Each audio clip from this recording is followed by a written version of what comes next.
नमस्कार, बहुत स्वागत है आप सभी का। मैं हूं आपके साथ नैना यादव, लेकर हाजिर हूं हमारा खास शो आक्रमण। दुनिया में इस वक्त कैसे आक्रमण का दौर है, प्रहार प्रचंड है, वार लगातार है। कहीं गोलियों की गूंज से शहर कांप रहे हैं तो कहीं पर मिसाइलों की बरसात ने आसमान काला कर दिया है। किसी मोर्चे पर हाहाकार है, इमारतें ढह रही है, सीमाएं टूट रही हैं। आक्रमण में आज हम आपको कुछ तस्वीरें दिखाएंगे जो दुनिया को झकझोर रही हैं। 3 मोर्चे, 3 जंग और एक ही संदेश, धरती पर शांति अब सिर्फ कागजों पर बची हुई है। जी हाँ, आइए मैं आपको जो बड़ी तस्वीरें दिखाऊंगी। दरअसल ये 3 तस्वीरें, ये पहली तस्वीर रूस बनाम यूक्रेन की नजर आई। यूक्रेन के शहर हर दिन हर रात किस तरह से बारूद की बारिश में बदल रहे हैं। इसके अलावा रूस की मिसाइलें ऐसे बरस रही है जैसे कोई देश नहीं बल्कि पूरा भूगोल तबाह करने का अभियान चल रहा हो। खार्किव हो, ओडेसा हो, कि पूरी तरह से यहाँ पर इमारतें खंडर, सड़कें सूनी और आसमान में सिर्फ धुआं नजर आता है। रूस का संदेश साफ है, जो उसके खिलाफ खड़ा होगा उसे जिंदा नहीं छोड़ा जाएगा। जो दूसरी तस्वीर नजर आई, नाटो की तैयारी बताती है रूस से जंग होकर ही रहेगी। पोलैंड हथियारों से लदा पड़ा है। जर्मनी नए सैन्य बजट से आग बरसा रहा है। हर देश अपनी आर्मी को इस तरह से तैयार कर रहा है मानो यूरोप में किसी भी पल महायुद्ध शुरू हो सकता है। टैंक की गड़गड़ाहट, मिसाइलों की तैनाती, आसमान में फाइटर जेट्स, ये सिर्फ तैयारी नहीं, जंगी घोषणा पत्र। और जो बड़ी तीसरी तस्वीर नजर आई गाजा की, जहां पर हमास इजराइल की मुखबरी का आरोप लगा है, खूनी इंतकाम ले रहा है। अबू शबाब, जिस पर इजराइल के लिए काम करने का शक है, उसे गाजा की गलियों में मौत के हवाले कर दिया गया। हमास का संदेश, जो हमारे खिलाफ काम करेगा वो चाहे सुरंग में हो या फिर शहर में, उसका अंजाम यही होगा। ये 3 तस्वीरें, 3 बारूदी सच्चाइयां, एक दुनिया में जो जंग के कगार पर खड़ी, रूस यूक्रेन की आग, नाटो की तैयारी और गाजा का खून, सब एक ही भविष्य की ओर इशारा कर रहे हैं। युद्ध अब दूर नहीं। और आइए विस्तार से बताती हूँ। रूस ने आज फिर यूक्रेन के आसमान को आग का दरिया बना दिया। मिसाइलों की बरसात ऐसी जैसे पूरा का पूरा देश खंडर बनाने की कसम खा रखा हो। खार्किव, ओडेसा, निप्रो, हर तरफ सिर्फ धमाके, धुएं और चीखें हैं। इमारतें ताश के पत्तों की तरह गिर रही है, सड़कें पटाखों की तरह फट रही हैं और यूक्रेन के शहर एक एक करके मलबे में तब्दील होते नजर आते हैं। रूस की सेना पीछे हटने को तैयार नहीं। यूक्रेन अब बचाव और जवाब दोनों मोर्चों पर जूझ रहा है। बारूद की ये बारिश बताती है कि जंग अभी लंबी है और आने वाले दिन और भी ज्यादा विनाशकारी। और इसी बीच एक बड़ी खबर मैं आपको बताऊं, इस समय की बड़ी खबर, वॉर ब्रेकिंग, रूस ने यूक्रेन के कई शहरों को जलाकर रख दिया है। रूस ने यूक्रेन के कई शहरों को दहला दिया है। कियोस्क और डोनबास पर करारा अटैक है। जी हां, यूक्रेन की सैन्य टुकड़ी पर बड़ा हमला हुआ। हमले में कई यूक्रेनी सैनिक पूरी तरह से ढेर हुए। डोनबास में रूसी सेना का बड़ा एक्शन है। तस्वीरें आपके सामने देखिए कैसे यहाँ पर आपको ये सैनिक नीचे नजर आ रहे हैं और ऊपर से बरसती है मौत। और उसके बाद में होता है वो जिसकी किसी ने कल्पना नहीं की थी। यूक्रेन की सैन्य टुकड़ी पर बड़ा हमला था, कई यूक्रेनी सैनिक ढेर हुए। तस्वीरों में आपको नजर आ रहा है, देखिए यहाँ पर आपको एक सैनिक नजर आता है, वही उसको पहले मार गिराया। उसके बाद में दूसरा सैनिक, मान लो जैसे ही हमला हुआ, उससे अपने आप को बचाते हुए, संभलते हुए आगे की तरफ बढ़ता हुआ नजर आता है और अचानक से चारों तरफ सिर्फ धुएं का गुबार, सिर्फ और सिर्फ यहाँ पर बर्बादी की तस्वीर नजर आती है। डोनबास की तस्वीर, रूसी सेना का यह एक्शन था। रूस ने यूक्रेनी ड्रोन को मार गिराया है। डोनबास इलाके की जासूसी दरअसल ये ड्रोन कर रहा था, ऐसा बड़ा दावा किया जा रहा है।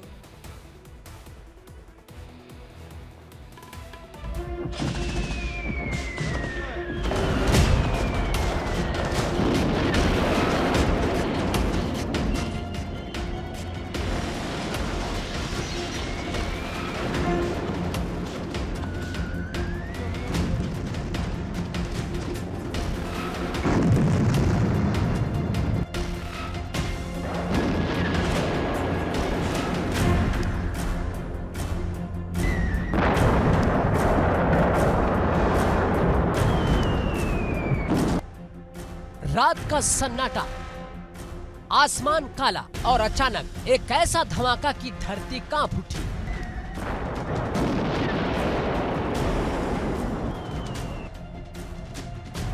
रूस ने यूक्रेन को फिर दहला दिया। क्रीवी रीह में हुआ विनाशक अटैक इतना भयानक, इतना तीखा कि रात के अंधेरे में बस आग की लपटें ही नजर आ रही थी।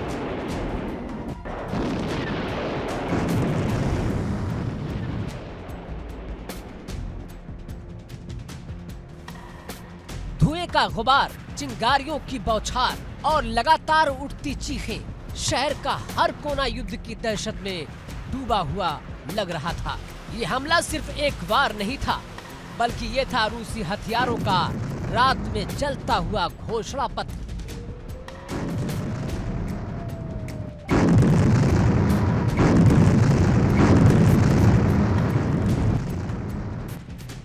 क्रीवी री ही नहीं, रूस की नजर इस बार ओडिशा पर भी थी। काला सागर के गर्व, यूक्रेन की समुद्री सांसें, लेकिन रूस ने यहाँ जो तबाही मचाई उसने लोगों की रूह तक हिला दी।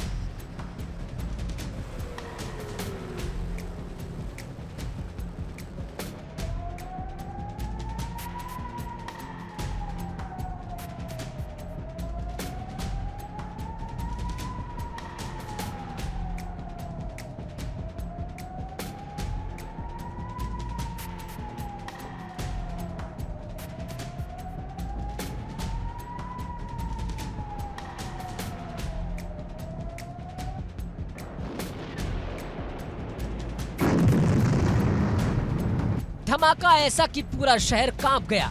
इमारतें गिरने की आवाज, दहाड़ता धुआं और हर तरफ छितरी हुई आग, मानो किसी फिल्म का विनाशक क्लाइमेक्स। लेकिन ये असल दुनिया थी और ये दर्द भी असली थी।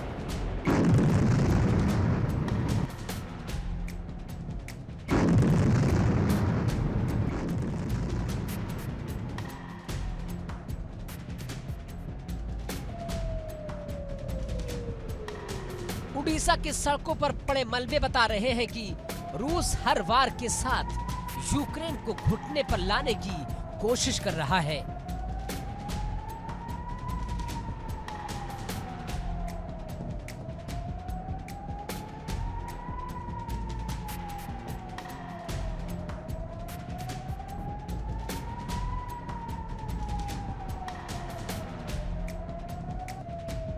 और अब बात खार्किव की, यूक्रेन का वो शहर जो इस युद्ध में सबसे ज्यादा जला, सबसे ज्यादा टूटा और अब भी लगातार निशाने पर है।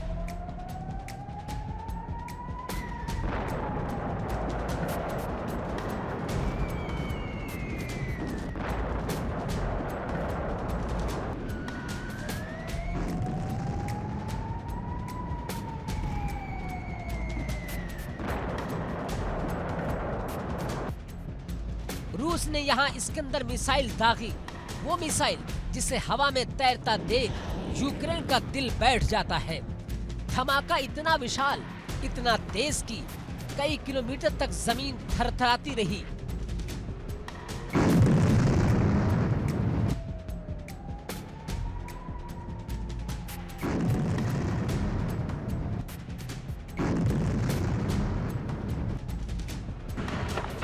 रूस की आर्टिलरी पहले से ही आग उगल रही थी, लेकिन इस इस्कंदर का वार युद्ध की रात को और भी घना और खतरनाक बना गया।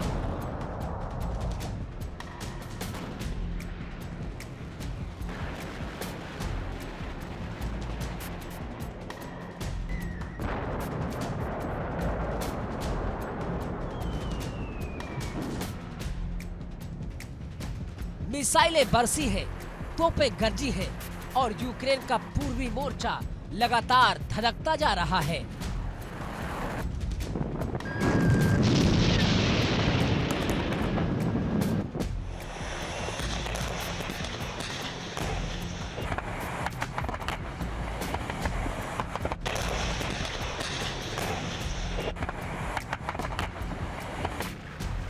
लेकिन रूस सिर्फ हमला नहीं कर रहा। ये लड़ाई सिर्फ मिसाइलों की नहीं है, ये लड़ाई जमीन की है, कब्जे की है और शतरंज की हर चाल पुतिन की योजना का हिस्सा है।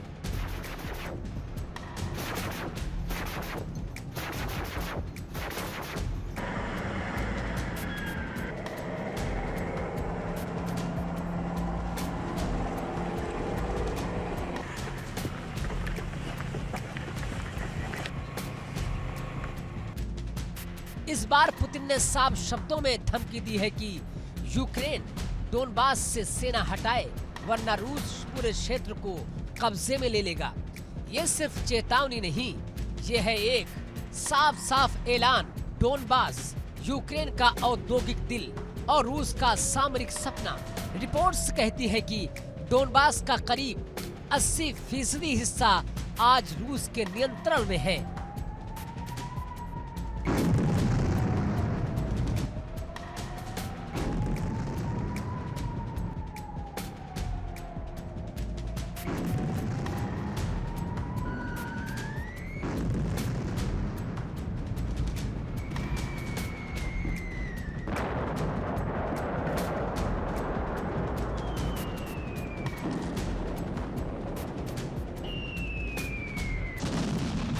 युद्ध के इन सालों में रूस ने सिर्फ लड़ाई नहीं की, उसने धीरे धीरे कदम दर कदम यूक्रेन की जमीन निगलनी शुरू कर दी।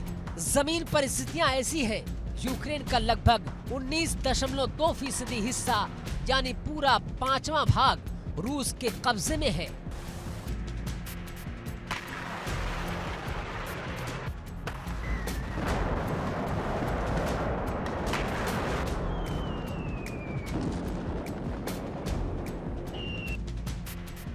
इसमें शामिल है क्रीमिया, जिसे रूस ने 2014 में ही निगल चुका था, पूरा लुहांस्क, डोनेस्क का 80% से अधिक हिस्सा,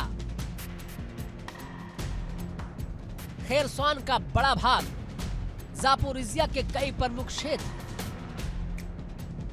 खार्किव, सुमी, माइकोलाइव, नेप्रोपेट्रोव्स्क के फ्रंटियर इलाके, डोनेस्क का करीब 5000 वर्ग किलोमीटर क्षेत्र अभी भी यूक्रेन के पास है।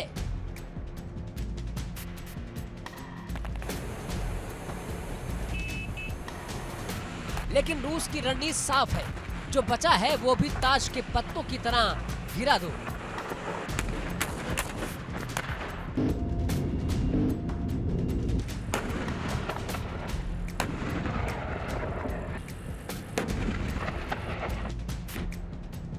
लेकिन सिर्फ रूस ही वार नहीं कर रहा, यूक्रेन भी अपने जवाबी हमलों से पीछे नहीं हट रहा। रूसी ठिकानों पर ड्रोन स्ट्राइक, रूस के ईंधन डिपो में आग, इंफ्रास्ट्रक्चर को भारी नुकसान। कीव लगातार कोशिश कर रहा है कि रूस के सप्लाई रूट, कमांड सेंटर और एयर डिफेंस को निशाना बनाया जाए। रिपोर्ट्स बताती है कि रूस की कई सैन्य सुविधाओं को भारी नुकसान हुआ है, लेकिन यूक्रेन के सामने एक बड़ी समस्या खड़ी है, जो हर दिन और बड़ी होती जा रही है।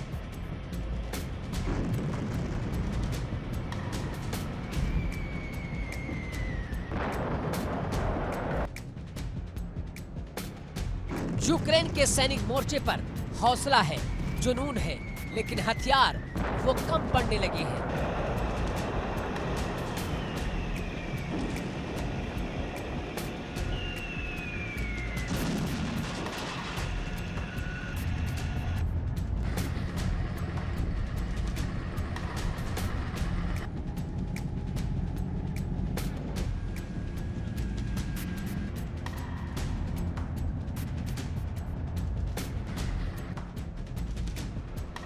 गोला बारूद हर दिन टनों में खर्च हो रहा है।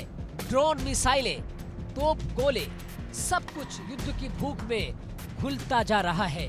सहयोगी देश हथियार दे रहे हैं, लेकिन सवालों की कतार लंबी है।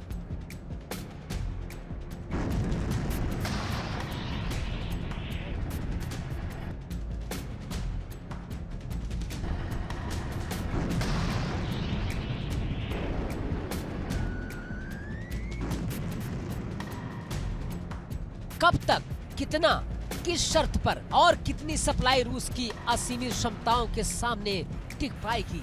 हथियारों की कमी ने यूक्रेन की रणनीति को सीधे प्रभावित करना शुरू कर दिया है।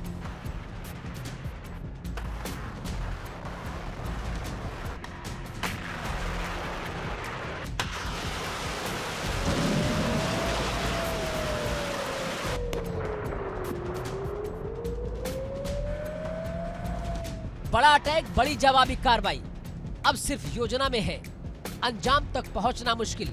और मुद्दा सिर्फ हथियारों का नहीं है, यूक्रेन के सामने अब सैनिकों की कमी का भी संकट खड़ा है। लंबी लड़ाई, भारी थकान, लगातार मोर्चे बदलना, फौज की संख्या तेजी से गिर रही है। इसी के चलते कीव ने नया फैसला किया है। फ्रेश भर्ती, नई लिस्ट, नई उम्र सीमा, नए नियम। यूक्रेन अब हर मोर्चे भरने के लिए हर संभव सैनिक जुटान में लगा हुआ है। वक्त की मांग है, जो लड़ सकता है उसे मोर्चे पर आना ही होगा।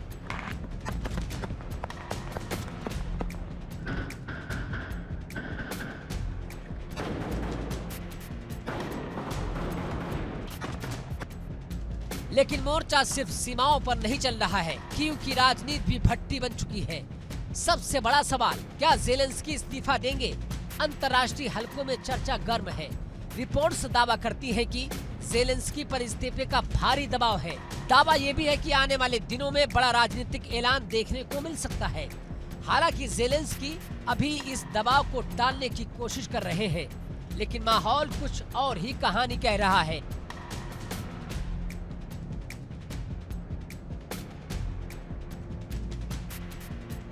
आलोचना बढ़ रही है, सवाल उठ रहे हैं। क्या युद्ध की दिशा गलत है? क्या रणनीति विफल हो रही है? क्या नेतृत्व बदलने की जरूरत है? देश के भीतर भी मतभेद उभरने लगे हैं। सैनिकों की थकान, जनता का गुस्सा, अर्थव्यवस्था की गिरावट, सब कुछ राष्ट्रपति के फैसलों पर सवालिया निशान लगा रहा है। बिजली की कटौती, ठंड की रातें, ऊर्जा संकट, भारी आर्थिक बोझ।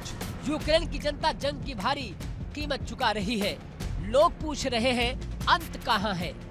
अनिश्चितता कब खत्म होगी? क्या कोई स्पष्ट ब्लूप्रिंट है विजय का? और इन सवालों के बीच ज़ेलेंस्की की कुर्सी पर दबाव और बढ़ रहा है।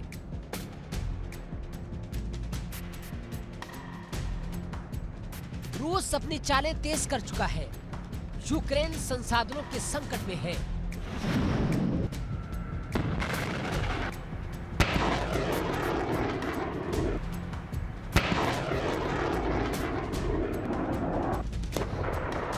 दुनिया दोनों को देख रही है और हर रात आसमान में उड़ती लपटें बता रही है, ये युद्ध अभी खत्म होने वाला नहीं।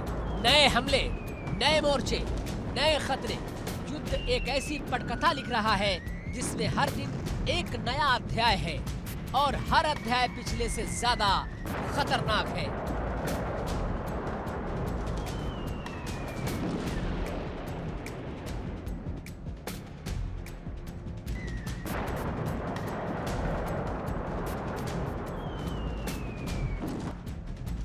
Bureau report, India daily.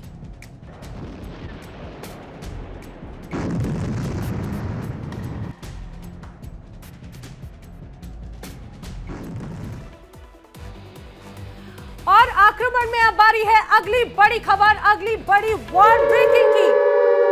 जी हां, तो बड़ी खबर, रूसी सेना को BMP-3 टैंक मिले हैं। रूसी सेना को BMP-3 टैंक मिले। बड़ी खबर, वर्ल्ड ब्रेकिंग। जंग इलाके में अब ये BMP-3 टैंक भेजे जाएंगे। दुनिया के सबसे मजबूत टैंकों में ये शामिल है। आप इसे समझिए कि बताया जाता है 100 mm तोप से लैस ये BMP-3 टैंक है। इसकी खासियत, तो इसकी तस्वीर किस तरह की नजर आएगी ये आप देख सकते हैं। दुनिया के सबसे मजबूत टैंकों में ये शामिल है। 100 mm तोप से लैस BMP-3 टैंक। और रूसी सेना के बाड़े में ये कहा जाए कि एक बार फिर से शामिल होते हुए नजर आते हैं और ये और मजबूत हो जाएगी। रूसी सेना के बेड़े में ये जब शामिल होंगे तो रूस की सैन्य ताकत और भी ज्यादा मजबूत होगी।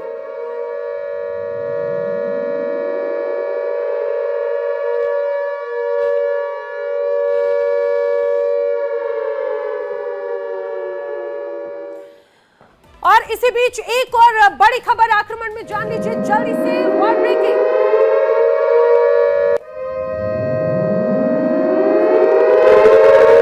बड़ी खबर, पोक्रोवस्क में रूसी सेना ने झंडा फहराया है। यूक्रेन के सप्लाई रूट पर भी बड़ा कब्जा किया है। रूस का पोक्रोवस्क पर पूरी तरह से नियंत्रण यहां पर अब हो चुका है। और किस तरह से, मैं आपको तस्वीरें दिखाती हूं। देखिए, ये पोक्रोवस्क शहर, यहां पर आपको रूस की सेना सीधे सीधे नजर आ रही है। और ये बड़ा दावा किया जा रहा है कि पोक्रोवस्क पर अब रूस पूरी तरह से कब्जा कर चुका है। और उसकी तस्दीक यहां पर रूसी सेना लगभग आपको एक यहाँ पर सैनिक नजर आता है, हाथ में वो झंडा फहराता हुआ नजर आता है। ये झंडा है रूस का। यूक्रेन का सप्लाई रूट पूरी तरह से कंट्रोल कर चुका है रूस का प्रोकोवस्क पर पूरी तरह से नियंत्रण होने का बड़ा दावा।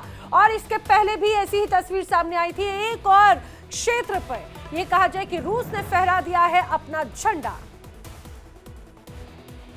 और अब आपको बताते हैं कि रूस ने आखिर यूक्रेन किन किन शहरों पर अटैक किया है और किस तरह से ये जंग और भी ज्यादा विध्वंसक होती हुई नजर आती है। रूस का अटैक यूक्रेन में खौफ कहां पर है, आइए वो मैं आपको जरा समझाने की कोशिश करती हूँ। दरअसल यूक्रेन में खौफ क्रीवी री खार्किव ये वो इलाके हैं जहां पर सीधे सीधे एक बड़ी तस्वीर यहां पर बनती हुई नजर आती है। इसमें निप्रो भी शामिल है, सूमी भी शामिल है, ज़ैपोरिज़िया भी। यहां पर बड़ा तनाव रूस और यूक्रेन दोनों के बीच में नजर आ रहा है। आखिर हमला किस तरह से हुआ है? 74 मिसाइलों से अटैक, 1014 किला ड्रोन से अटैक, 50 गाइडेड बम से अटैक रूस की तरफ से लगातार किया जा रहा है। यूक्रेन और रूस लगातार एक दूसरे पर जवाबी कार्रवाई कर रहे हैं। इसी बीच एक और बड़ी खबर,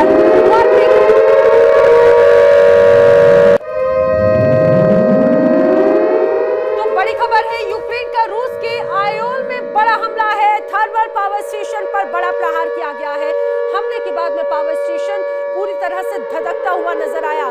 जी हाँ, मैं आई आपको जरा तस्वीरें दिखाती हूँ। ये तस्वीर देखिए, ये यूक्रेन की तरफ से किया गया हमला है और रूस के इलाकों में ओरियोल में ये अटैक किया गया। जिस जगह पर अटैक किया गया वो था थर्मल पावर स्टेशन, उस पर अटैक किया और हमले के बाद में पावर स्टेशन किस तरह से धधक रहा है। चारों तरफ अंधेरा था, लेकिन अचानक से यहाँ पर धमाके के बाद में सिर्फ आग की लपटें नजर आ रही हैं। वहां से गुजर रही एक गाड़ी चालक ने इस पूरे खौफनाक मंजर को अपने कैमरे में कैद किया और जैसे जैसे गाड़ी आगे बढ़ती जा रही है ये तस्वीर और भी ज्यादा भयावह होती नजर आती है। एक बड़े हिस्से को ये कहा जाए कि लपटों ने अपनी जद में ले लिया है। हमले के बाद में पावर स्टेशन पूरी तरह से धधक उठा। ये तस्वीरें उसकी तस्दीक करती हैं। और ऐसा इतना ही नहीं बल्कि कुछ और बड़ी खबरें हैं। एक और बड़ी खबर जल्दी से जान लीजिए। आक्रमण की अगली वॉर ब्रेकिंग जंग को लेकर पोलैंड की तरफ से बड़ी तैयारी नजर आती है। रूसी खतरे के मद्देनजर पोलैंड की तैयारी किस रूप में है समझिए। अमेरिका से 96 अपाचे हेलीकॉप्टर्स अब मिलने जा रहे हैं। $4.7 बिलियन की सैन्य डील हुई। सैन्य डील 2028 में पहला अपाचे हेलीकॉप्टर पोलैंड को मिल जाएगा और ये कहा जाए कि जंग को लेकर ये एक बड़ी तैयारी से कही जा सकती है। हालांकि जो पहला अपाचे मिलेगा उसमें थोड़ा सा वक्त है, लेकिन इसके पहले जिस तरह से सैन्य डील हुई है लगभग $4.5 बिलियन की अपने आप में बहुत महत्वपूर्ण है। $4.7 बिलियन की सैन्य डील, अमेरिका से 96 अपाचे हेलीकॉप्टर मिलने की तैयारी। अब नाटो और रूस के बीच के जंग के आसार चरम पर पहुंच चुके हैं। यूरोप का माहौल बारूद की गंध से भर चुका है और सबसे आगे खड़ा है पोलैंड, नाटो का फ्रंटलाइन देश। पोलैंड की तैयारी ऐसी है जैसे युद्ध दरवाजे पर दस्तक दे चुका हो। नए टैंक, मिसाइलें, एयर डिफेंस सिस्टम, रात दिन तैनाती जारी, सीमा पर सेना बढ़ाई जा रही है, हथियारों का ढेर लगातार बताया जा रहा है। पोलैंड किसी भी हाल में रूस को रोकने की ठान चुका है। तनाव सिर्फ बढ़ नहीं रहा बल्कि विस्फोट की कगार पर खड़ा है। अगर एक चिंगारी भड़की तो नाटो बनाम रूस की जंग पूरी दुनिया हिला देगी।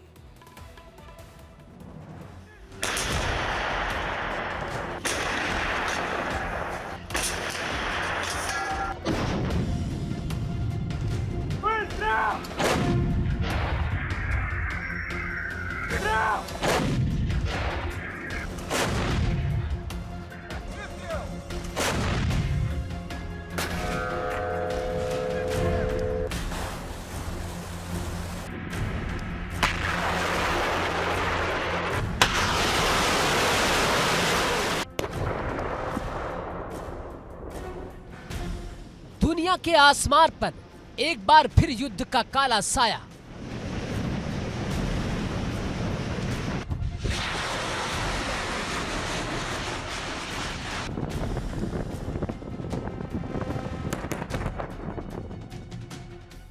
तलवारें खिंची हुई, बयान जहर बनकर उड़ रहे हैं और हथियारों का ढेर हर गुजरती रात के साथ बढ़ता जा रहा है।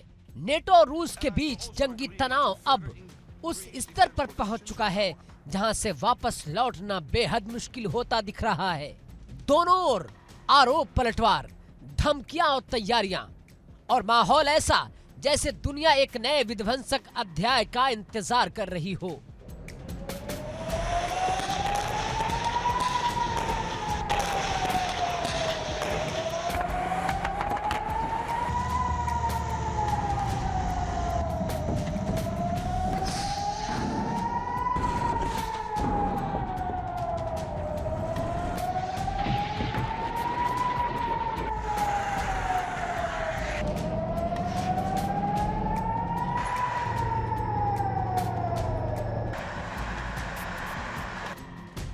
सबसे पहले बात पोलैंड की।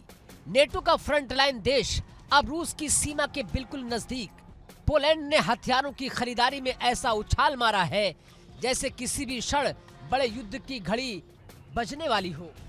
नई मिसाइलें, नए tank, anti air system, drone और भारी हथियारों का ढेर। पोलैंड कह रहा है अगर रूस यूरोप की दहलीज तक आएगा तो हम उसे रोकने के लिए तैयार खड़े हैं। ये सिर्फ खरीदारी नहीं, ये एक युद्ध पूर्व तैयारी है। पोलैंड के बाद अब जर्मनी, यूरोप की सबसे बड़ी अर्थव्यवस्था और नेटो का एक प्रमुख स्तंभ। जर्मनी लगातार अपने हथियारों की खेप बढ़ा रहा है।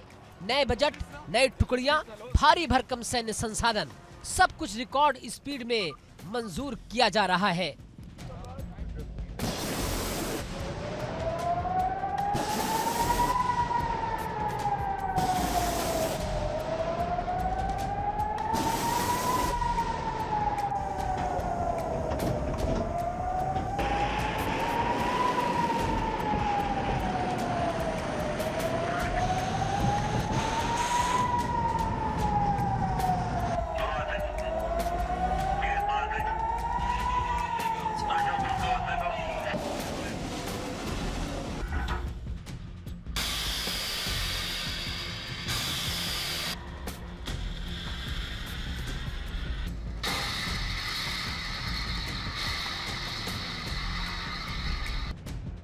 जर्मनी का संदेश साफ है, अगर रूस आगे बढ़ा तो हम पीछे नहीं हटेंगे। ये वही जर्मनी है जिसने दशकों तक हथियारों से दूरी बनाए रखी थी, लेकिन अब हालात बदल चुके हैं। यूरोप खुद को एक नए युद्ध की दहलीज पर देख रहा है और जर्मनी भी उसी हिसाब से हथियार बंद हो रहा है। लेकिन तनाव सिर्फ हथियारों से नहीं बढ़ रहा, जुबानी जंग भी तेज है। नेटो और रूस दोनों एक दूसरे पर आरोपों की बरसात कर रहे हैं। रूस का तर्क साफ है, नेटो का लगातार विस्तार हमारे लिए खतरा है। ये रूस को घेरने की रणनीति है। पुतिन बार बार चेतावनी दे चुके हैं कि यूक्रेन को हथियार देना बंद करो। यूरोप आग से खेल रहा है। नेटो रूस की सीमाओं पर बाजू फड़काने की कोशिश कर रहा है और इसके नतीजे बेहद ही खतरनाक होंगे।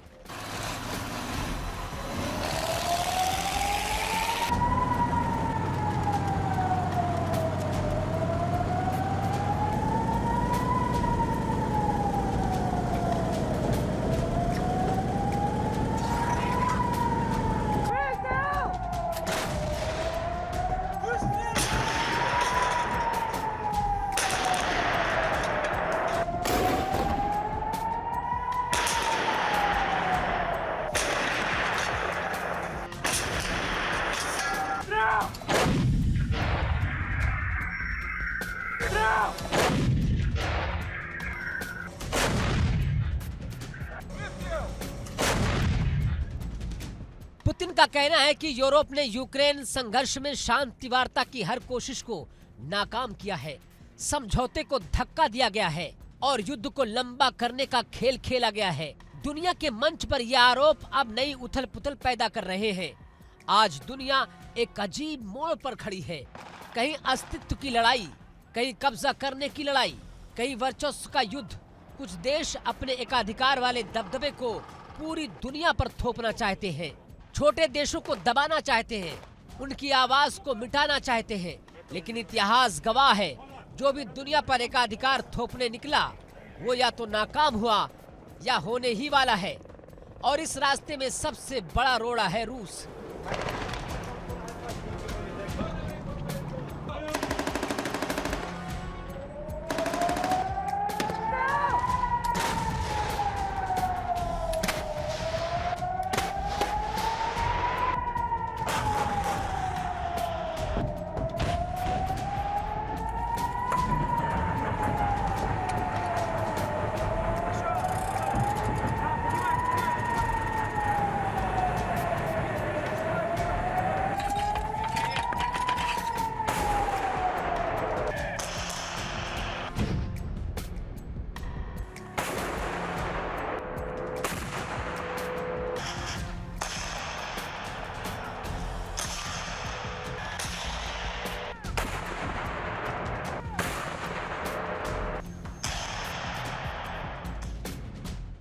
रूस का संदेश साफ है। अगर किसी ने हमें चुनौती दी, अगर किसी ने हमारी सीमाओं के साथ खिलवाड़ किया, अगर किसी ने हमें युद्ध के लिए उकसाया, तो रूस भी युद्ध लड़ेगा और पूरी ताकत के साथ लड़ेगा। पुतिन ने हाल ही में चारों दिशाओं में संदेश भेज दिया है। यूक्रेन, नेटो, यूरोप और पश्चिमी देश कोई भी उनकी चेतावनी से बाहर नहीं।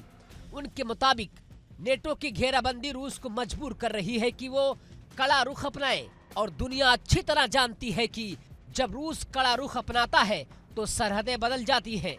और अब तनाव को कई गुना बढ़ाने वाली खबर, जर्मन चांसलर का लीक कॉल। मीडिया रिपोर्ट्स के मुताबिक इस लीक कॉल में बेहद चौंकाने वाले दावे सामने आए हैं।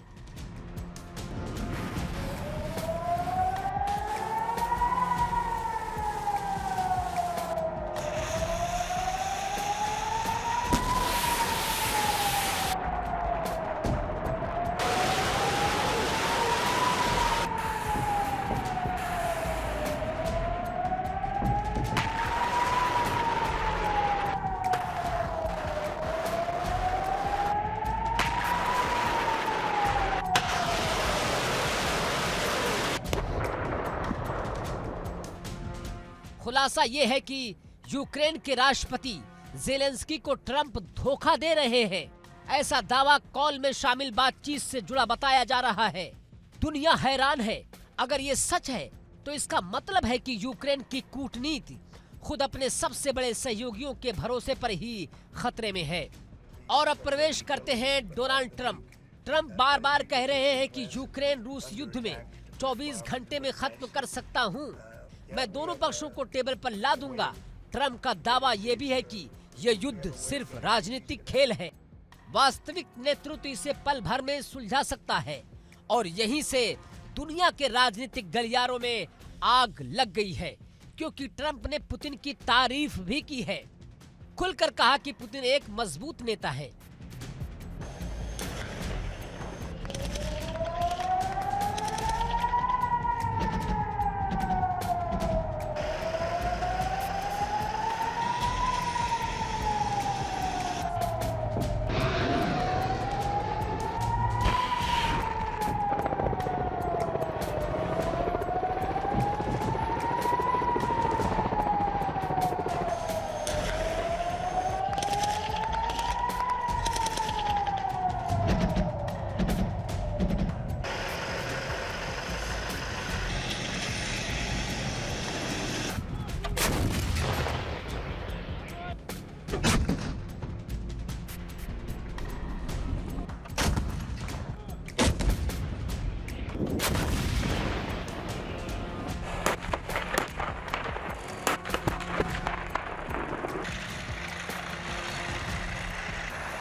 ये बात नेटो के कई देशों को नागवार गुजरी है। कई विश्लेषक ये भी मान रहे हैं कि ट्रंप की वजह से नेटो की रणनीतियों में बदलाव देखने को मिल सकता है। और अब सबसे बड़ा सवाल, क्या नेटो और रूस के बीच सीधी जंग होने वाली है? क्या हथियारों का जखीरा, क्या बढ़ती बयानबाजी, क्या नई तैनाती और क्या लगातार बढ़ते आरोप, ये सब किसी बड़े युद्ध की प्रस्तावना है? मौजूदा हालात देखकर लगता है हाँ, हालात बहुत ज्यादा संवेदनशील हैं। एक छोटी सी गलती, एक गलत बयान, एक मिसाइल का भटकना और यूरोप का पूरा भूगोल बदल सकता है।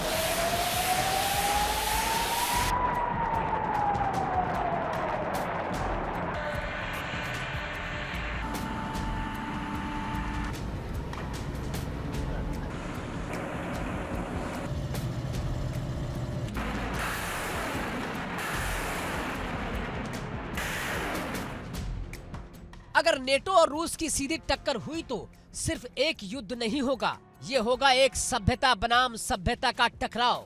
पूर्व बनाम पश्चिम, रूस बनाम नेटो, परमाणु हथियारों से लैस दो महासत्ताएं। ऐसी जंग का असर पूरे ग्रह पर पड़ेगा। ऊर्जा संकट, खाद्य संकट, आर्थिक गिरावट और मानवीय तबाही, सब कुछ एक ही लपट में घिर जाएगा। आज पूरी दुनिया की निगाहें यूरोप पर है। दुनिया टकटकी लगाए देख रही है, क्या होगा अगला कदम? क्या पोलैंड अपनी सेना सीमा पर तैनात करेगा? क्या जर्मनी ने हथियार मोर्चे पर भेजेगा? क्या नेटो नई सैन्य रणनीति अपनाएगा? क्या रूस अपने लड़ाकू विमान यूरोप की सीमा की ओर बढ़ा देगा? सवाल बहुत है और जवाब कोई नहीं।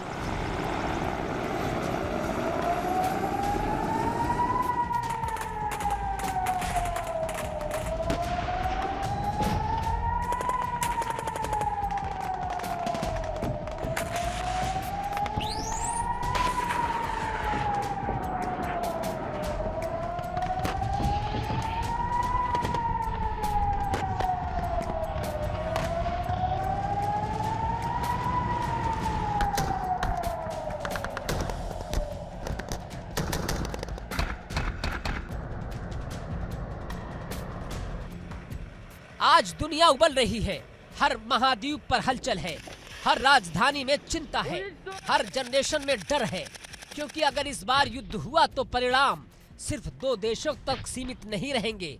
ये जंग होगी विनाश की, सत्ता की, अहंकार की और शायद मानव सभ्यता की सबसे भयानक जंग।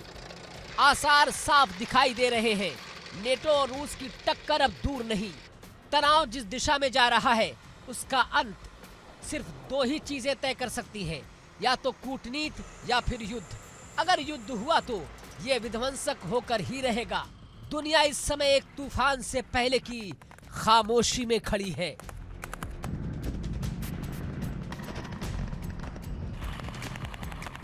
Bureau report, India daily.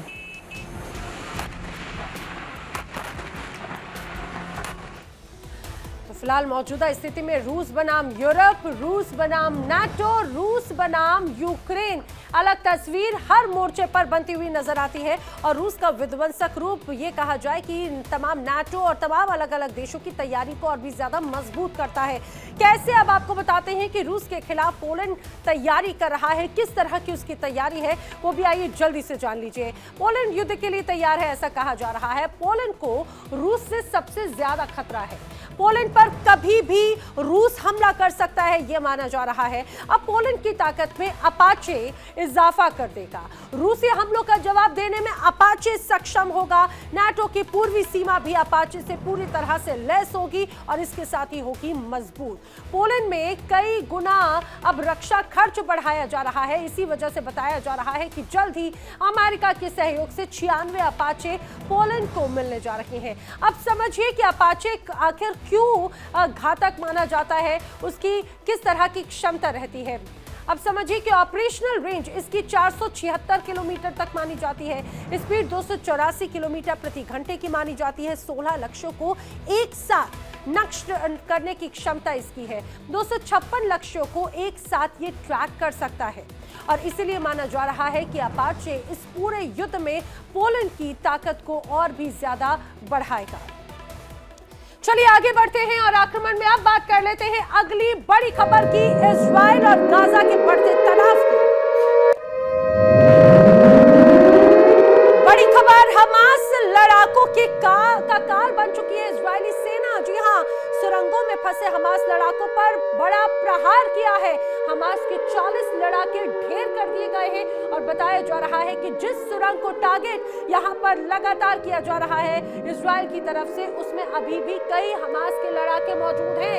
Hamas के स्थानीय कमांडरों की भी मौत की खबर सामने आ रही है।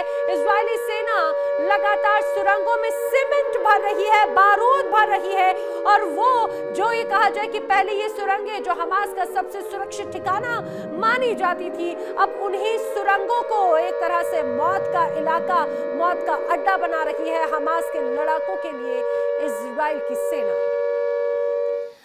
और हमास ने इजराइल की मुखबरी की ऐसी सजा दी जिसकी तस्वीर देखकर रूह कांप जाए। गाजा की गलियों में खून बहा, बदले की आग और तेज हो गई। उधर इजराइल लगातार बमबारी कर रहा है। गोदाम, सुरंगें, ठिकाने सब कुछ निशाने पर हैं और वहां पर बरस रहा है बारूद। आसमान आग से लाल है, जमीन राख से ढकी है, लेकिन इसी खंडहर के बीच में एक दूसरी तस्वीर भी नजर आई। वो थी शहनाई की गूंज की। तबाही के शहर में बिखरे घरों के बीच जिंदगी जिद कर रही है कि वो अभी भी जिंदा है। जंग जारी है, लेकिन मौत और उम्मीद दोनों साथ साथ चल रही है।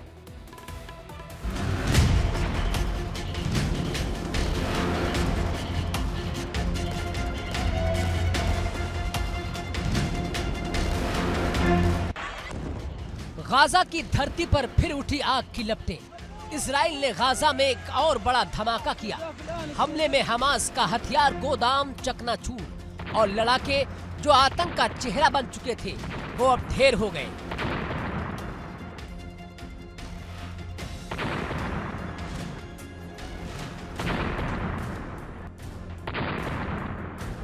इजरायली सेना यानी कि आईडीएफ ने सुरंगों के अंदर भी हमला किया।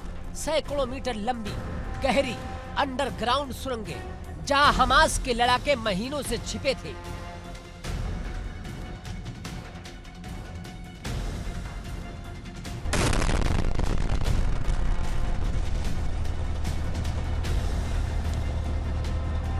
अब वही सुरंगें उनके लिए मौत का जाल बन गई हैं। आईडीएफ ने बताया कि 40 हमास लड़ाके ढेर कर दिए गए हैं। कई स्थानीय कमांडर भी मारे गए और अभी भी कई लड़ाके अंदर फंसे हुए हैं।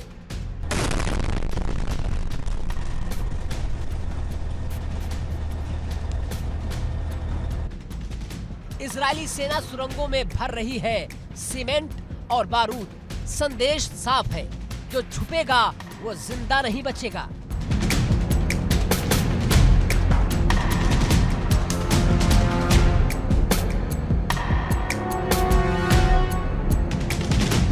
लेकिन गाजा का युद्ध सिर्फ इजराइल के वार तक सीमित नहीं है। हमास ने भी अपना रौद्र रूप दिखाना शुरू कर दिया है।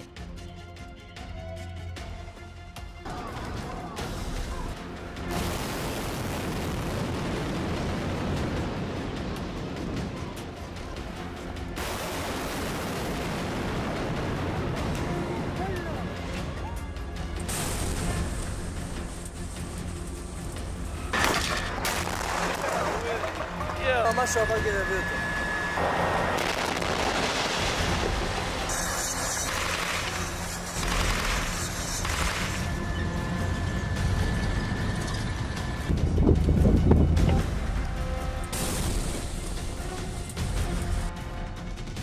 गाजा में इजराइल के सहयोगी पर हमला किया गया और अबू शबाब को मौत के घाट उतारा गया। अबू शबाब पर इजराइल की मुखबरी का आरोप लगाया गया। हमास का कहना है कि जो उनके खिलाफ काम करेगा उसकी कोई रक्षा नहीं होगी।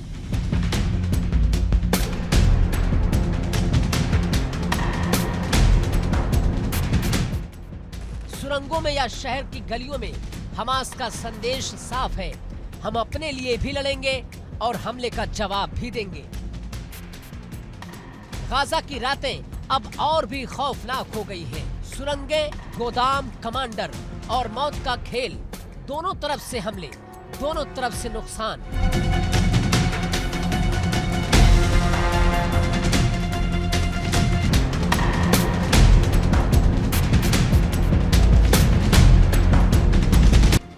इजराइल का प्रहार तेज, हमास का हमला खतरनाक।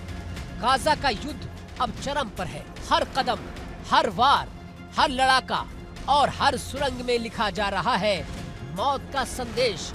जो बचने की कोशिश करेगा वो भी आखिर इस अंधेरी जंग का शिकार बनेगा।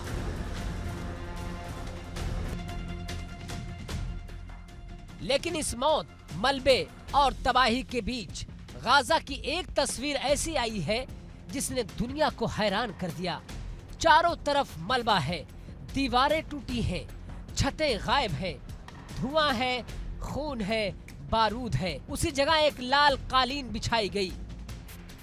ढोल, बाजे, नगाड़े गूंजे और 54 जोड़ों ने एक साथ शादी की। हाँ, मौत के तांडव के बीच मोहब्बत की महफिल सजी।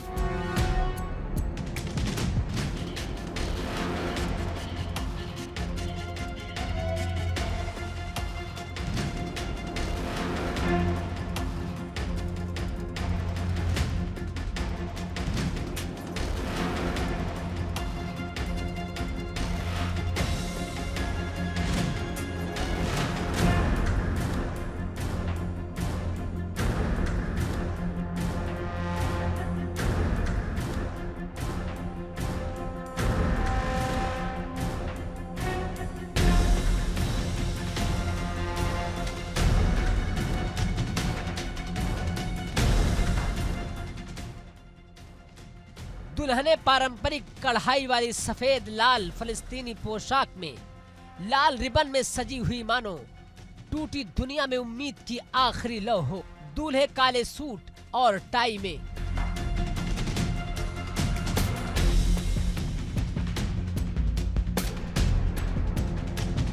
पत्थर मलबे और टेढ़ी दीवारों के बीच खड़े जैसे कह रहे हो कि जंग तुम जीत नहीं सकते।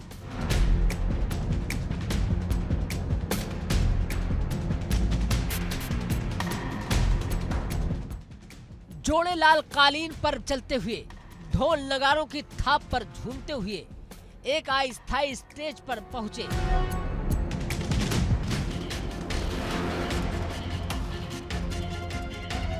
वहां वे फूलों के बुके थामे थे, दुल्हनों के गुलदस्ते, फलस्तीनी झंडे के रंगों में लाल सफेद हरा और दूल्हों के हाथों में छोटे फलस्तीनी झंडे।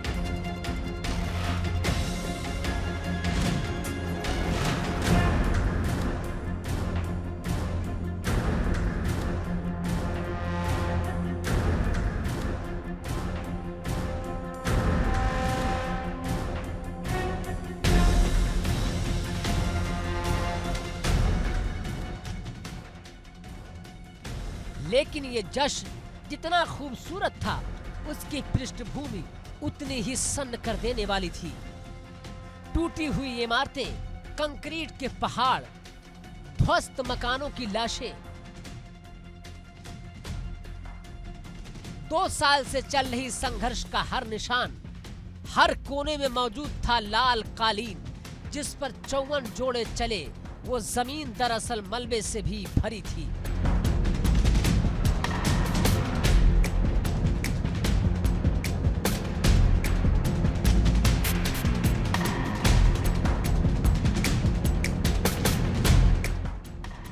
जिस पर से अभी कुछ घंटे पहले तक बचाव दल ने शव निकाले थे।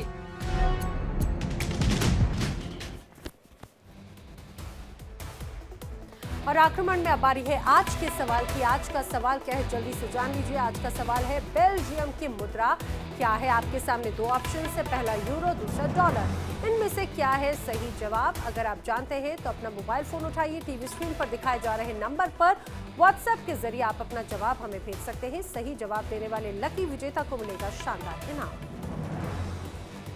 और अब बारी है कल पूछे गए सवाल का जवाब देने वाले विजेता का नाम जानने की। कल पूछे गए सवाल के विजेता हैं रोहित लुनावत, जो कि राजस्थान बीकानेर के रहने वाले हैं। रोहित लुनावत जी, आपको इंडिया डेली टीम की तरफ से बहुत बधाइयां, बहुत शुभकामनाएं। और आक्रमण में आज के लिए फिलहाल इतना ही, लेकिन इंडिया डेली अब आपके स्मार्ट टीवी पर भी मौजूद है। इंडिया डेली 24/7 अब आप लाइव देख सकते हैं इन सभी प्लेटफॉर्म्स पर।